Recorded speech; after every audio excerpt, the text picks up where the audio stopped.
On va s'intéresser maintenant à une forme de pollution. Nous allons essayer prendre soin de notre planète, notamment sur la pollution lumineuse. On sait qu'un certain nombre de municipalités ont déjà pris les devants pour éteindre à une certaine heure les lumières, les commerçants aussi. Mais ça ne suffit pas, vous allez retrouver sur le terrain Camilla Campuzano.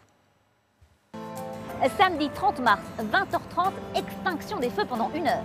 Une opération symbolique de WWF placée cette année sous le signe de la biodiversité. Un coup de projecteur pour parler de la protection de la planète, les citoyens appelés à participer, mais également les villes. C'est la 12e édition de la Earth Hour.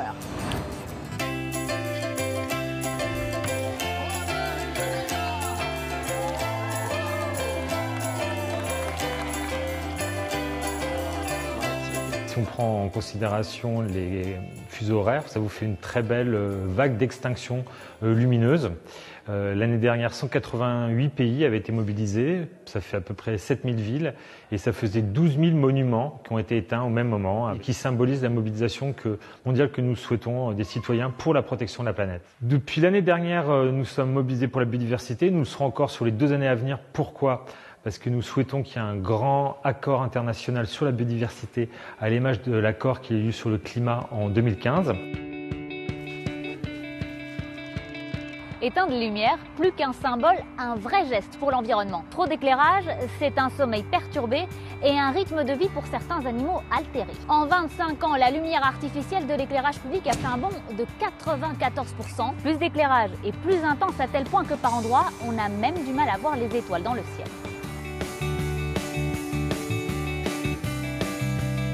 La pollution lumineuse, c'est un phénomène auquel on accorde une attention relativement récente. En fait, on fait la nuit comme si c'était le jour. Eh bien, ça a des conséquences sur le sommeil, la santé. Ça a des conséquences sur le sommeil, la santé. En partie aussi sur la vision à cause de certains éclairages. Les cycles de reproduction peuvent être aussi affectés, le cycle alimentaire, parce qu'en fait on change toute la relation proie-prédateur. On a aussi beaucoup d'exemples sur les oiseaux, notamment les oiseaux migrateurs. Eux aussi sont trompés par nos lumières artificielles, puisqu'en fait les oiseaux se dirigent en partie à la lumière des étoiles. Il ne s'agit plus d'électrifier les campagnes, on l'a fait. Et on a même tellement éclairé qu'on atteint des chiffres de progression astronomiques. Il faut donc maintenant concevoir un éclairage qui répond aux enjeux du XXIe siècle. Une solution, des lampadaires plus petits, mieux orientés vers le sol, peut-être un peu moins nombreux, et pourquoi pas même envisager de les éteindre une partie de la nuit. Plus de 12 000 communes tentent l'expérience en France, des villes et des villages estampillés étoilés.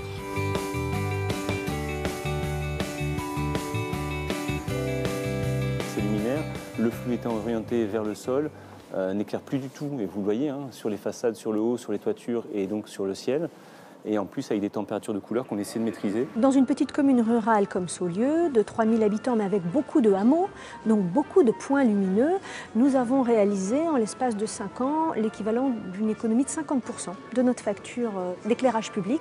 Donc le résultat est vraiment satisfaisant.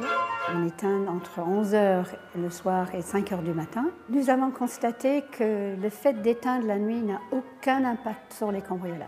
Oh, c'est magnifique quand je rentre la nuit. La lune me guide. Il y a suffisamment de lumière et quand c'est que des étoiles, je suis ravie de les voir, ravie de pouvoir les distinguer.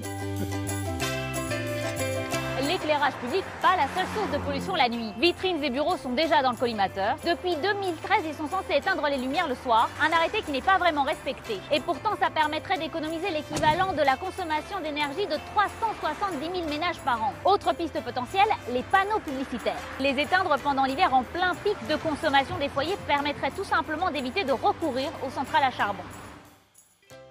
Merci Camilla Campuzano, que vous retrouverez dimanche prochain. On prendra soin à nouveau de notre planète. La météo